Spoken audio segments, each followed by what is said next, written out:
Welcome to the Bookworm Duo, where we explore a variety of books. No. Let's get started. Sounds good. Today's deep dive is extra special. We're summarizing a whole book. Ooh, ambitious. It is. We're taking a journey through Robert Bloch's Pleasant Dreams. Okay, I'm familiar. A collection of short stories they'll give you chills. Yeah. You ready to explore the dark side of human nature? I think so. Always up for a good psychological thriller. Let's jump right in, then, starting with Sweets to the Sweet. Oh, yeah, that one's a classic. Where we meet young Irma. Uh-huh.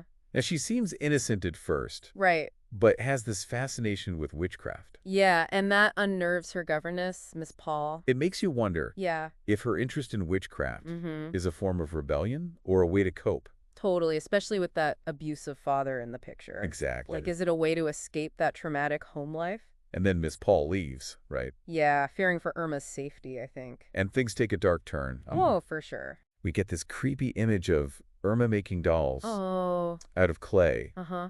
Even incorporating her father's hair from his brush. Really? It feels like foreshadowing, doesn't it? Definitely. And then the father is found dead. Seemingly from a heart attack, right? But the ending... The ending is so ambiguous. It leaves us with so many questions. Like, did she use witchcraft to harm him? Or was it a coincidence? It's like Bloch just leaves it up to our imaginations. Which makes the story even more disturbing. Absolutely.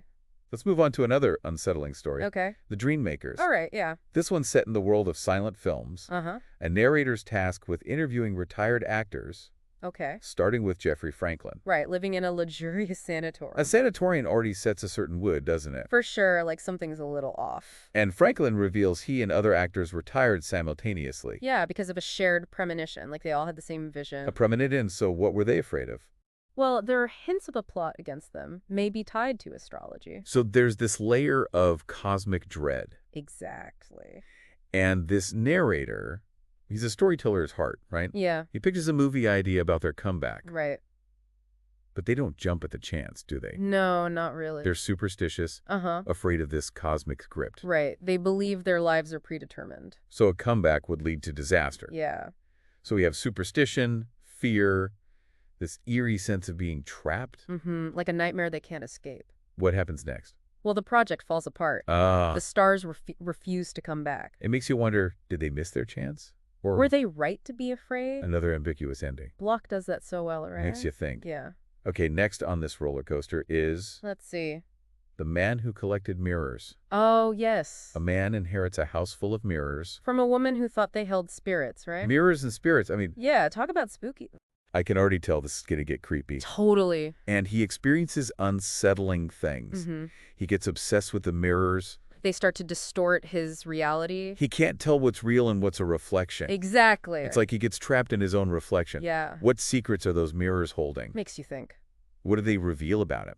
Good question. Okay, I'm hooked. Let's keep going. All right, all right. What else does Bloch have in store for us? Well, we have The Hungry House. Okay, and what's that about? It's a series of interconnected stories, actually. Okay. About a house with a dark past. Okay, a haunted house. But with a Bloch's twist, of course. Of course. Each new resident gets caught in its sinister influence. Leading to... Tragic and gruesome consequences. Tragic and gruesome consequences. Okay. Yeah, I think like a dark fairy tale. But the house itself is like a character. Right. Almost a metaphor for obsession. Like it feeds on the darkness inside people. Exactly. Okay, on to the next one. What do we have? Let's see. We've got The Shadow Out of Time. All right, and what's that one about? It follows a man investigating his sister's death. Okay. And her fiancé, who's acting really strangely. Okay. The fiancé claims he's seeing his dead fiancé's shadow. Oh, like a ghost story. Maybe, or maybe it's grief-induced hallucinations. So he's messing with our perception of reality again. Classic Bloch, right? Okay, I'm ready for more. What's next? Next up is The Cheaters. All right. Another series of interconnected stories. Okay. All about a pair of spectacles. What kind of spectacles? They let you read minds. Whoa. Okay, mind-reading glasses. Pretty cool, right? Yeah, but also ripe for abuse. Yeah. The first story focuses on Joe Henshaw. Okay. He uses them for business. To cheat people. Basically, yeah, and it leads to betrayal and murder. Exactly. So power corrupts. It always does, it seems. Do the other stories have any different outcomes? Sadly, no. Oh. We see Mrs. Olcott in the second story. She uses them for manipulation. And? It doesn't end well. Very gruesome. And then there's Percy Dean. Right, he tries to use them for good, but he succumbs, to the power. So the glasses are like a symbol for temptation? Yeah, the desire for knowledge and control. That ultimately destroys us. Exactly. Okay, that's pretty dark. Let's keep moving. All right. What else do we have in Pleasant Dreams? Well, there's Sweet 16. Okay, tell me about that one. This one focuses on Ben Carey, Okay. a researcher who's studying juvenile delinquency. Okay. He's alarmed by the violence, but... People don't believe him. Right, his friend Ted Hibbard dismisses him. Oh no, I sense trouble coming. You sense, right? So what happens? Sadly, Hibbard's son, Hank, gets attacked Oh no. by a teenage gang. Proving Carrie's point in the worst way. It's a parent's worst nightmare. And then... The story leads to a big confrontation Between... Carrie and the gang. Oh, wow. It makes you think about the cycle of violence. Yeah, and how hard it is to break. Definitely. Okay, let's move on. What's next? All right, this one's a wild ride. It's called That Hellbound Train. Okay, that sounds ominous. We meet Martin. He's a hobo who makes a deal with a spectral train conductor. A spectral train? What is that? It's like a ghost train. Oh, okay. He gets any wish in exchange for... Riding the train to hell? Yeah, when his time comes. That's a dark deal. It is. So what does he wish for? He wishes for time to stop. Okay. When he reaches perfect happiness. So he can stay in that moment. Exactly, like cheating death, right? Clever. But here's the thing. He Yeah. spends his whole life searching that perfect happiness, but he always hesitates. Oh, like he's never truly satisfied. Yeah, and as he's dying, Uh-huh. he realizes he outsmarted himself. How so? He can stop time, but he doesn't want to anymore. Wow, what a It's twist. like the pursuit of happiness got in the way of actually being happy. That's deep. Yeah, it makes you think. It does. Okay, what's the last stop on this block train? Last one is Enoch. Okay, tell me about it. This story features Seth, a simple man living in a swamp. Okay.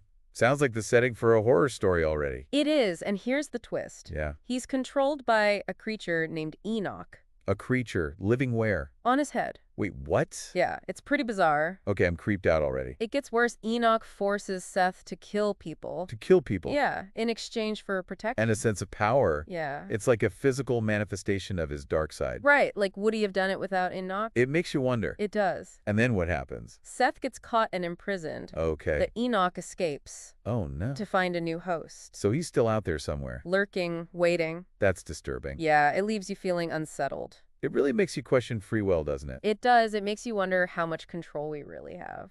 Wow, those were some seriously creepy tales. Bloch knows how to get under your skin, right? He really does. I'm kind of speechless. Yeah, his stories stay with you.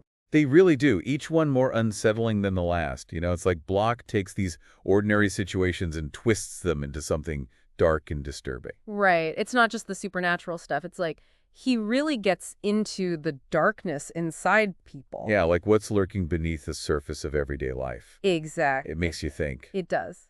I'm also struck by how he connects these stories. Oh, yeah. They seem standalone, but there are these threads running through them. Yeah, creating this bigger picture of fear and... Unsettling truths, yeah. One of the biggest themes I notice is duality, you know? Duality. Like the light and darkness inside us all. Okay, I see that. I mean, we've encountered a lot of darkness so far. We have, but think about Irma in Sweets to the Sweet.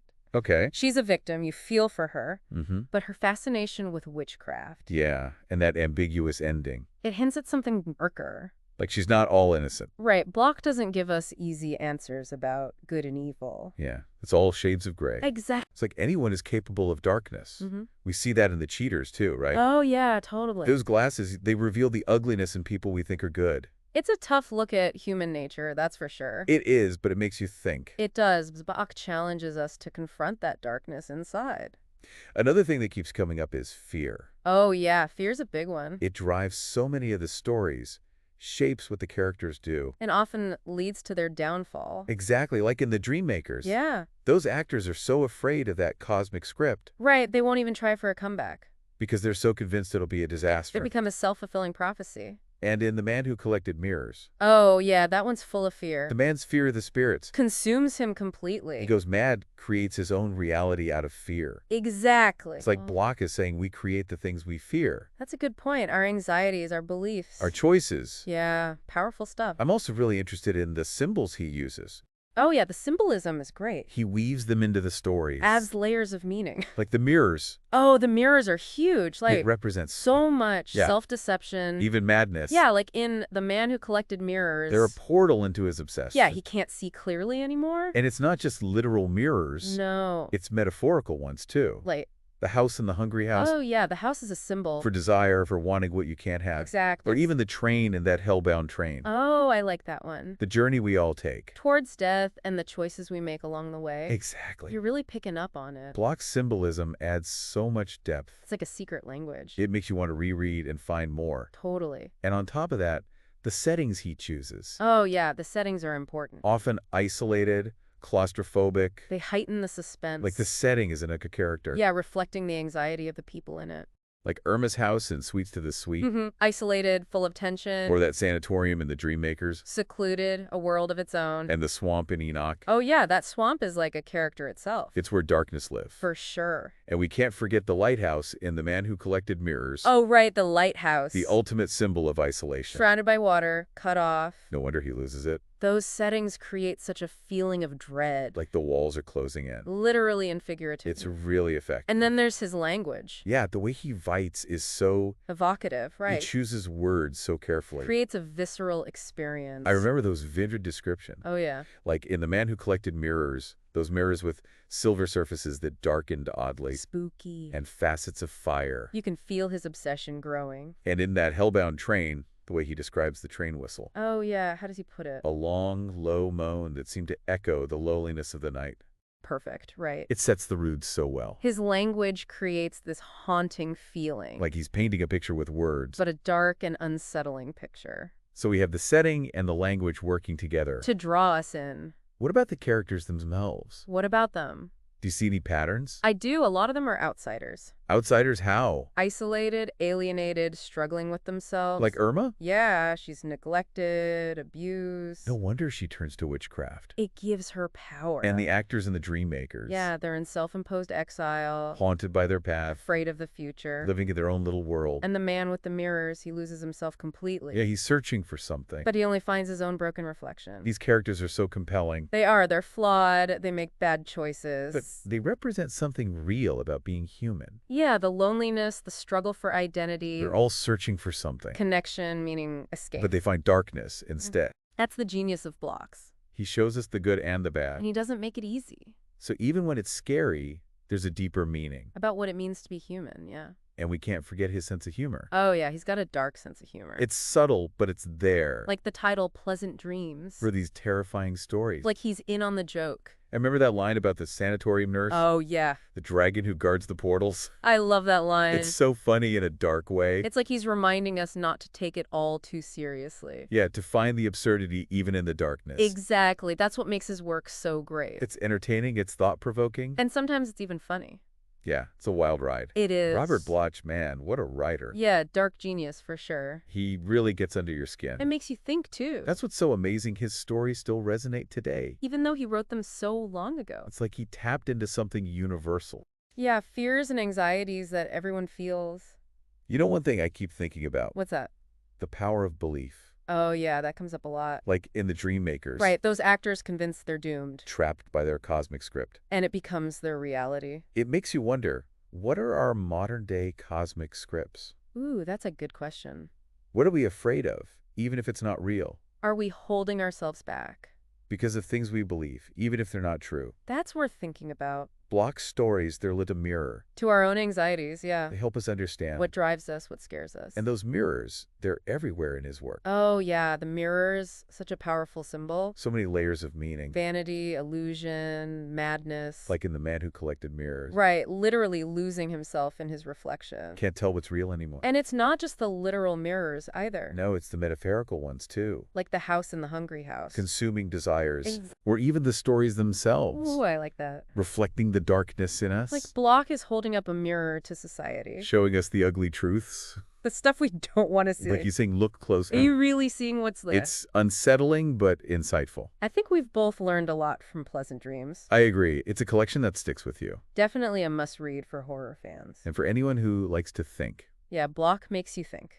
Thanks for joining us on this deep dive into Robert Bloch. Subscribe for more bookish adventures. And hit that like button if you enjoyed the ride. Don't forget to share the knowledge and spread the word.